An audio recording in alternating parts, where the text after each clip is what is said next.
투자자 여러분들께 오늘 그 질문 하나로 시작을 하겠습니다. 그 전쟁이 터지면 어떤 자산이 먼저 오를 것 같으십니까? 금, 달러, 국채, 아마 이런 부분들을 좀 떠오르시겠죠. 그런데 이상한 일이 벌어졌습니다. 지난 2월 27일 미국과 이스라엘이 이란을 공격했죠. 세상이 뒤집어질 것 같은 뉴스였습니다. 그런데 이주를 보면 금은 오히려 내려갔고 은도 무려 9%나 빠졌습니다. 주식도 동반하락했습니다.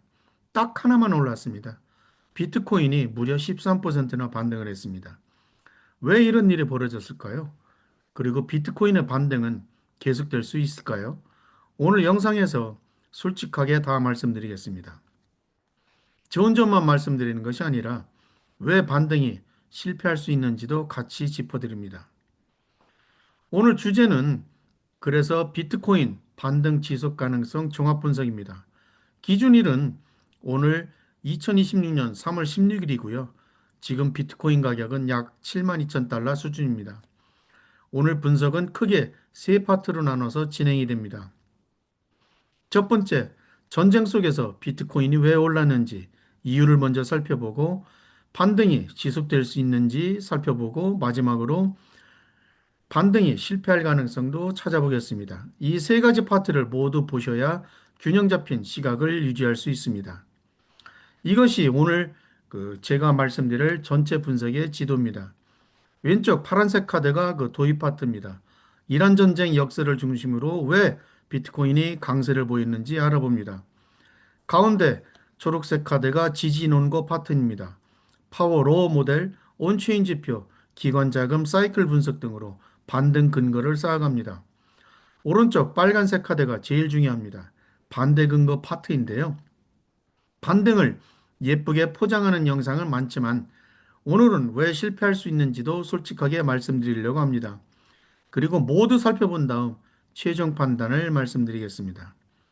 핵심은 이란 전쟁 속에서 비트코인은 왜 금, 은보다 강했나? 그리고 이 반등은 지속될 수 있는가입니다. 화면에 막대 그래프가 보이시죠?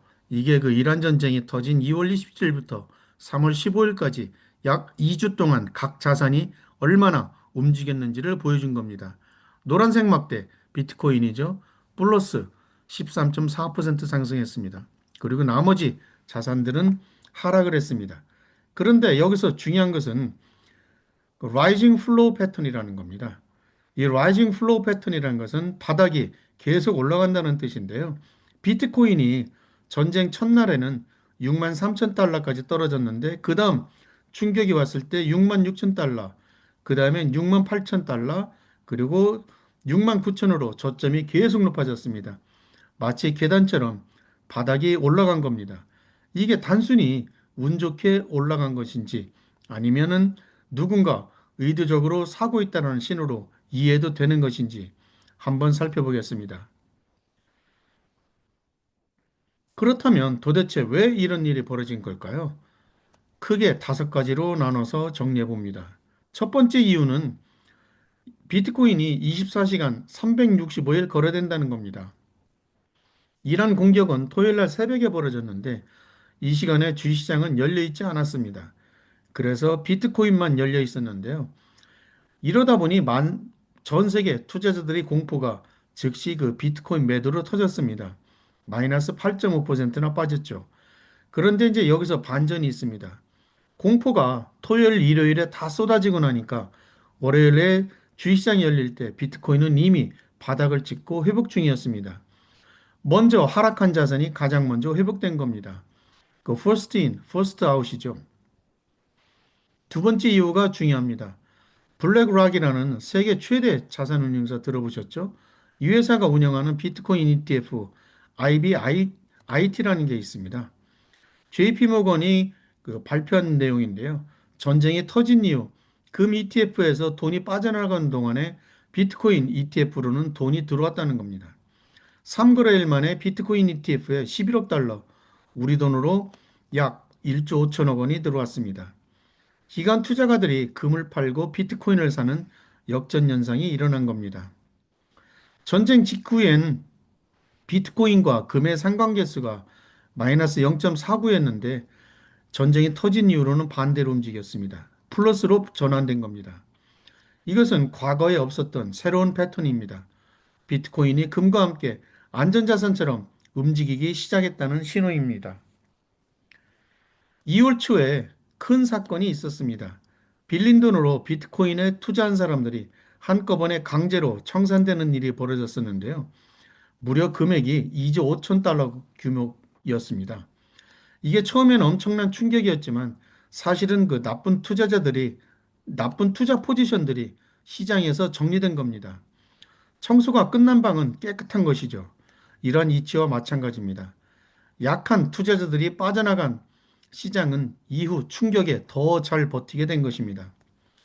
다섯 번째는 규제입니다. 미국의 법이 바뀌고 있다는 겁니다.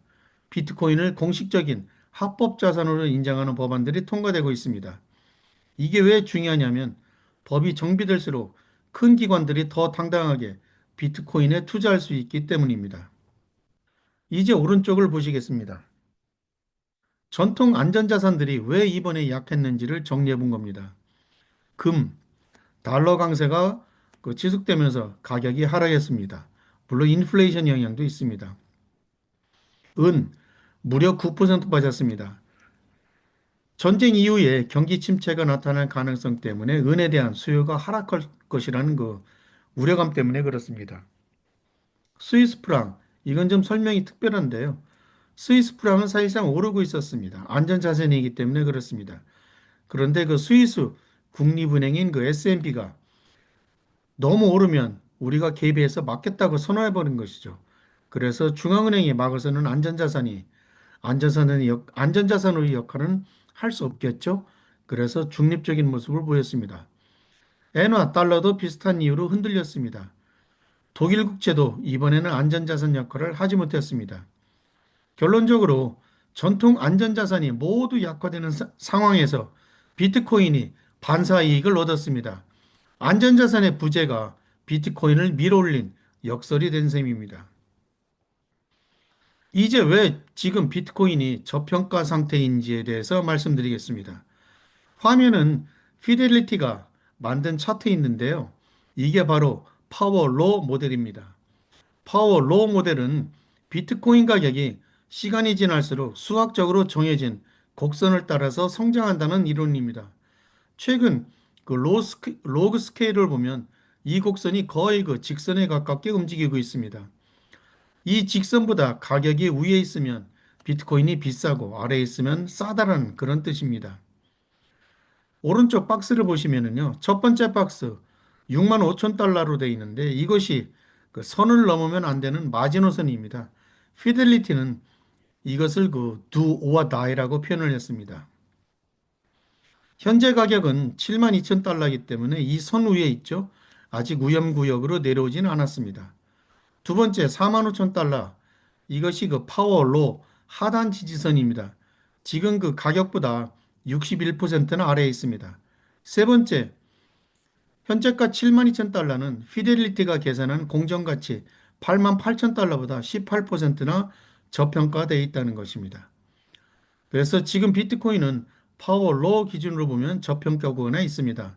단 조건이 있습니다. 7만 9천 달러를 돌파를 해야 구조적 반전이 확인될 수 있는 것입니다. 두 번째도 내내 마찬가지로 피델리티 차트인데요. 이번에는 그 두 가지 다른 모델로 비트코인 가격을 예측한 겁니다. 핑크색 이 밴드가 인터넷 채택 곡선 모델입니다. 비트코인이 인터넷처럼 사람들 사이에 퍼져나간다고 가정을 하면 2032년에는 25만 달러가 될 것으로 예상을 합니다.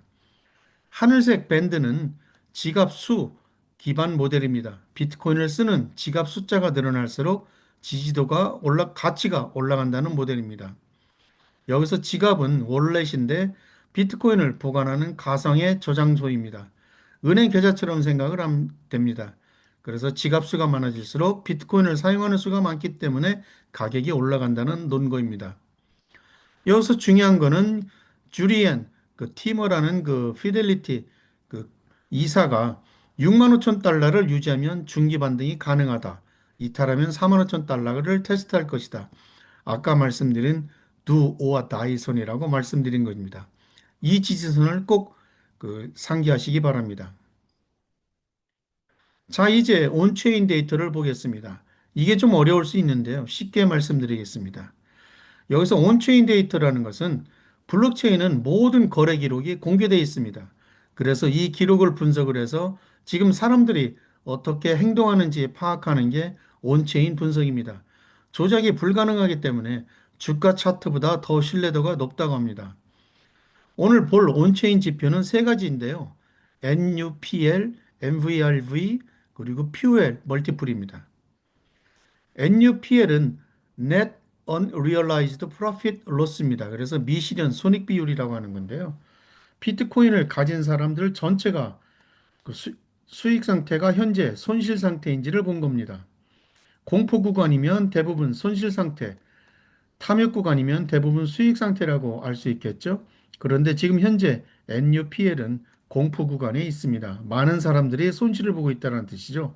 근데 이게 왜 좋은 신이냐면 투자에서 가장 좋은 매수 타이밍은 대부분 사람들이 겁을 먹고 있을 때라는 심리 지표에 근거하기 때문에 그렇습니다. MVRV 이것은 그 Market Value to Realized Value입니다. 시장가와 실현가의 배수를 의미합니다. 쉽게 말하면 지금 가격이 평균 매수 가격의 몇 배나를 보는 건데요. 1.0이면 평균적으로 원금 수준이고 3.5 이상이면 엄청나게 비싸다는 거, 1.5 이하면 다들 손해보고 있다는 뜻입니다. 그런데 현재 MVRV가 1.0에 가깝게 내려와 있습니다. 2022년 붕괴 때 수준과 거의 비슷한 수준입니다. 역사적으로 MVRV가 1.0 근처로 내려왔을 때 이후에는 반등이 왔었습니다. 퓨엘 멀티플 여기서 이것은 채굴자들이 얼마나 힘든지를 나타내는 뜻입니다. 채굴자는 비트코인 거래를 검증하고 새로운 비트코인을 생성하는 사람들입니다. 엄청난 컴퓨터 파워가 필요하기 때문에 전기세 등 비용이 많이 듭니다. 수익이 안 내면 비트코인을 팔아서 비용을 충당해야 됩니다. 그래서 퓨엘 멀티플이라는 것은 채굴자들의 수익이 평균보다 얼마나 높은지를 보는 지표입니다. 수익이 너무 낮으면 채굴자들이 항복하고 비트코인을 팔아치웁니다. 이것을 채굴자 항복이라고 하는데요. 역사적으로 이 시점이 항상 시전 저점이었습니다. 지금 퓨엘 멀티플이 저점 구간에 와 있습니다. 2028년, 2018년, 2022년 코로나 저점 때보다 정확하게 저점을 파악했던 그런 시점입니다. 이 세 가지 온체인 지표가 동시에 저점 신호를 보내고 있습니다. 역사적으로 세 가지 지표가 이런 신호를 보냈을 때 이후에는 항상 반등이 왔었습니다. 이것을 기억하시기 바랍니다. 이제는 반대 논리입니다. 현재 가장 중요한 파트인데요. 반등, 좋은 얘기는 많이 했으니까 이번에는 왜 실패할 수 있는지 솔직하게 말씀드리겠습니다. 투자에서 한쪽 얘기만 듣는 건 위험합니다. 첫 번째 반론은 이거는 그냥 기술적 베어 랠리일 가능성이 높다라는 겁니다. 그냥 기술적 반등이라는 것이요. 그래서 잠깐 오르다가 다시 내려가는 가짜 반등이 일지도 모른다는 겁니다. 예를 들면 러시아 우크라이나 전쟁 때 비트코인이 2주간 반등을 했고요. 그리고 나서 70%나 더 빠졌습니다. 이것을 근거로 들고 있습니다. 두 번째는 S&P 500과 같이 움직인다.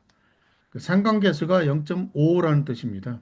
결국 주식이 빠지면 비트코인도 같이 빠진다라는 뜻입니다. 세 번째는 학술 연구에 기인하는데요. 아까 스위스 프랑 얘기를 했는데 학술 연구에서 비트코인이 스위스 프랑만큼 안전자산 역할을 한다는 연구 결과가 있습니다. 하지만 이번 이란 전쟁은 아주 특수한 상황입니다. 주말에 터졌고 기관 ETF가 성숙을 했고 레버리지 청산이 사전에 완료되었다는 특수한 조건들이 겹친 상황에서 나타났습니다. 그래서 이 특수한 조건들이 없는 다음 위기에서도 같은 결과가 나올지는 미지수입니다. 네 번째로는 200일 이동평균선을 아직 회복하지 못했다는 겁니다. 200일 이동평균선은 장기 추세를 회복하는 거기 때문에 이 200 이동평균선을 그 주시하시기 바랍니다. 마지막으로는 그 이란 전쟁이 아직 끝나지 않았다라는 것이죠. 호르무즈 해협 봉쇄, 이것이 가장 위험한 변수입니다. 이제 그 반등 지속 근거와 그 베어 지속 근거에 대한 그 종합 대조를 보시겠습니다. 하나 이거 화면에 그 종합해서 그 나타냈는데요. 아까 말씀드린 내용들을 살펴보면서 차분하게 한번 정주화면으로 살펴보셨으면 좋겠습니다. 그러면 이제 앞으로 어떻게 그 될 가능성이 있을까요? 제가 세 가지 시나리오로 정리를 해봤습니다. 확률은 여러 분석기관의 데이터와 제 판단을 종합한 참고 수치입니다. 초록색 강세 시나리오입니다. 확률은 25%로 생각을 하고 있습니다. 7만 9천 달러를 뚫게 되면 아마 9만 2천 달러까지 갈 가능성이 있습니다. 이것이 되려면 FOMC에서 그 비둘기 신호가 나오고 이란 사태가 진정돼야 할 것으로 생각을 합니다. 파란색 기본 시나리오인데요. 50% 가능성입니다. 7만 1천에서 7만 9천 달러 사이를 왔다 갔다 하는 박스권으로 보고 있습니다. 가장 가능성이 높은 시나리오입니다. 빨간색은 그 약세 시나리오인데요. 확률은 25%로 왔습니다. 6만 5천 달러가 무너지면 5만 달러까지 갈 수 있다는 시나리오입니다. 진입 전략은 계속 말씀드리지만 그 변동성이 높은 이런 전략이기 때문에 그 분할 전략이 제일 좋아 보이고요. 그 네 가지 그 분할 전략으로 그 볼 수 있겠습니다. 이 퍼센트는 그 각각의 그 매수 비중이고요. 그 각각의 그 매수 비중은 각각의 그 전략이 반등할 때 또는 하락할 때마다 나타나는 그 수치입니다. 예를 들어서 마지막으로 25%를 남겨놨다가 혹시 그 비트코인이 55에서 6만 달러까지 갔을 때 마지막으로 매수하라. 이것을 그 의미합니다. 물론 이때에는 반드시 그 체크리스트를 그 봐야 됩니다. 온체인 그 삼중 신호, 그 ETF 월간 순이익 반전, 그리고 LTH가 매도가 됐는지, 그 펀딩 레이트 6만 5천, 그 지지선 7만 9천, 그 저항선, 그리고 200일 그 회복, 이런 부분들을 보셔야 될 것입니다. 이제 최종적으로 그 말씀을 드리겠습니다. 결론은 제가 생각할 때는 그 조건부 반등 그 지속 가능성입니다. 그 도입과 지진혼과가 한 방향을 가리키고 있습니다. 이란 전쟁 역설, 기관 자금 유입, 온체인 신호 모두 긍정적입니다. 하지만 7만 9천 달러를 돌파하기 전까지는 아직 추세가 바뀌었다고 확인할 수 없습니다. 그래서 제가 지금 현재 말씀드릴 수 있는 것은 7만 9천 달러를 돌파한 이후에 그 추세를 확인한 이후에 시장에 적극적으로 대응해도 무리는 없을 것이다. 이게 오늘 제가 내린 결론입니다. 오늘도 영상이 그 마음에 드셨다면 그 구독과 좋아요 버튼 부탁드리겠습니다. 오늘도 시청해 주셔서 진심으로 감사드립니다.